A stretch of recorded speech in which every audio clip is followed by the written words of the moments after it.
Have you ever heard of a case so twisted that, like, the victim was also the mastermind behind the whole thing? Ooh, that's a chilling thought. Sounds intriguing. It is, and that's exactly what we're diving into today. The story of Janelle Potter. Okay, I'm all ears. It all starts in Mountain City, Tennessee. This seemingly quiet town becomes the backdrop for a story of online bullying, a double homicide, and a family manipulated by their own flesh and blood. Family drama, small town secrets. I'm already hooked. Tell me more about Janelle. So Janelle was a young woman. She had some learning disabilities and a hearing impairment, so fitting in, especially after moving to a new town in 2005, it was rough. I can imagine. Feeling isolated, especially at that age, can be tough. Social media probably felt like a lifeline. Exactly, and she really dove into that online world. But it wasn't just Janelle. Her parents, Barbara and Marvin, or Buddy as everyone called him, were incredibly overprotective. So the classic overprotective parents, did that contribute to her isolation? Absolutely. It pushed her further into that online world where she could, be someone else. That's so interesting. It's like she created this whole other persona online separate from her reality. Yeah, and that's where things start to get complicated. Enter Tracy Greenwell and her brother Bill. They befriend Janelle, and for the first time, she feels like she belongs. A new group of friends? Yeah. Sounds promising. It was for a while, Yeah. but then Janelle develops a crush on Bill. Ooh, a crush, okay. Did anything come of it? It gets messy. See, around the same time, she starts dating Tracy's cousin, James. So we've got secret crushes, secret dating. This is already a tangled web. Right. And then to make things even more complicated, Bill starts dating a woman named Billie Jean. Oh boy, now we have a love triangle. Exactly. And Janelle, she's not happy about it. She starts getting really jealous, spreading rumors about Billie Jean. Classic love triangle drama. But here's where it takes a dark turn. Yeah. Janelle starts claiming that she's the victim of a vicious cyberbullying campaign. Wait, so she's stirring up drama and claiming to be the victim at the same time? You got it. She's telling everyone she's getting threats, horrible messages, all this harassment from fake profiles, and guess who she blames? Billie Jean, I presume. Bingo. And tragically, her parents believe her. They're completely sucked into this whole narrative. But the truth, it's far more sinister than anyone could have imagined. I knew there had to be more to it. What's the truth? Well, it all starts with a mysterious new character, a guy named Chris. Okay, who is Chris? Another friend.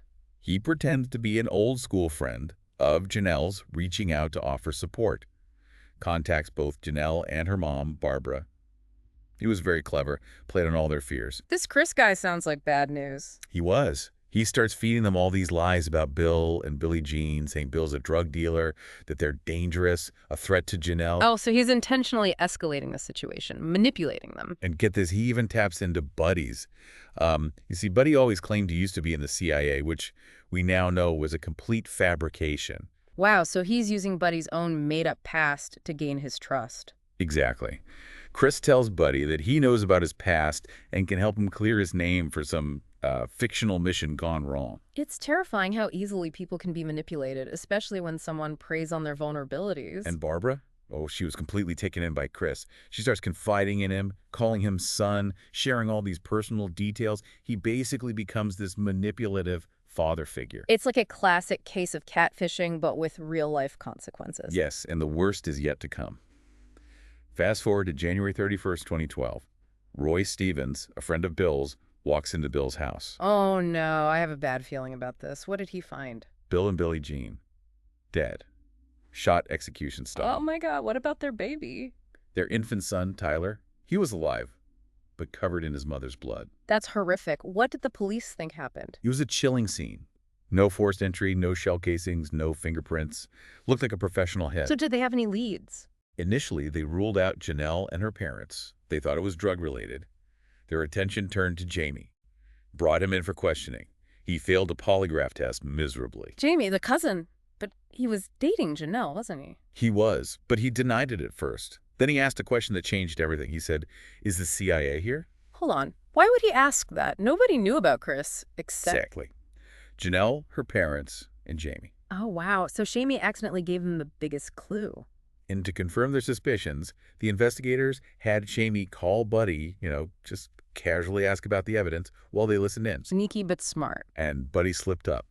Uh, confirmed he had disposed of the evidence. so he just admitted to being involved in the murders. Incredible. It's a major turning point in the case. The Potters, the seemingly innocent family, are now the prime suspects in a double homicide. This is unbelievable. I can't wait to hear what happens next. So the Potters are now the prime suspects. Did they, try to deny it? Well, after hours of interrogation, Buddy finally cracked. Confessed to the murders. Wow, really? Just like that? He did.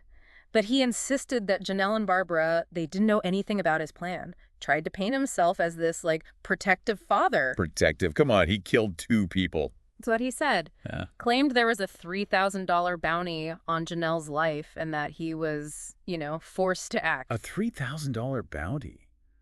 That's pretty hard to believe. Yeah, the police weren't buying it either, especially after they found out Buddy had gotten rid of the murder weapon. Oh yeah, that doesn't look good. Yeah. Did they think Barbara was involved? They started getting suspicious. Remember that phone call Jamie made to Buddy, the one the police were listening to? Yeah, what about it? Well, when Barbara found out Buddy was arrested, she was strangely calm, almost like she expected it. That is odd. So she knew something. It definitely raised some red flags. They decided to search the Potter's home, just in case. Okay, makes sense. And what did they find? Well, when they got there, Barbara was frantically trying to shred a bunch of documents. Documents? Like what kind of documents? Thousands of emails, all between her and Chris. Whoa, Chris. So they finally found something concrete. What was in the emails? Oh, it was a gold mine. All the lies Chris had been spinning about Bill, Billie Jean, the whole 9 yards, it was all right there. So it was all a lie. Yeah. About Bill being dangerous and all that. Totally fabricated. The police already knew Bill wasn't involved in anything illegal. Chris made it all up. Wow, so now the question is, who is Chris? Right, this mysterious figure pulling the strings. Well, they traced Chris's IP address, and you know what they found. Who was it? Chris was Janelle. Wait, what?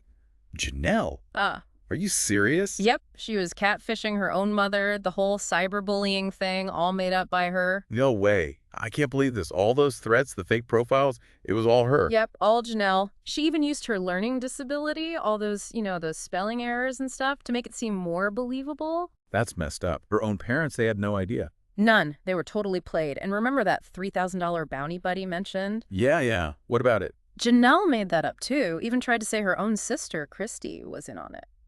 This girl, she is something else.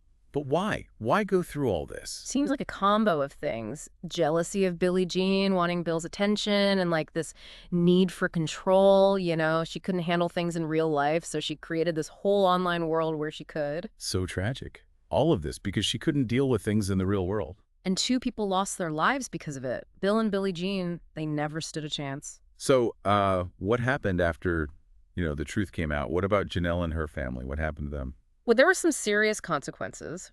Buddy, the one who actually pulled the trigger, he got 2 life sentences in 2013. 2 life sentences. Yeah, that seems about right.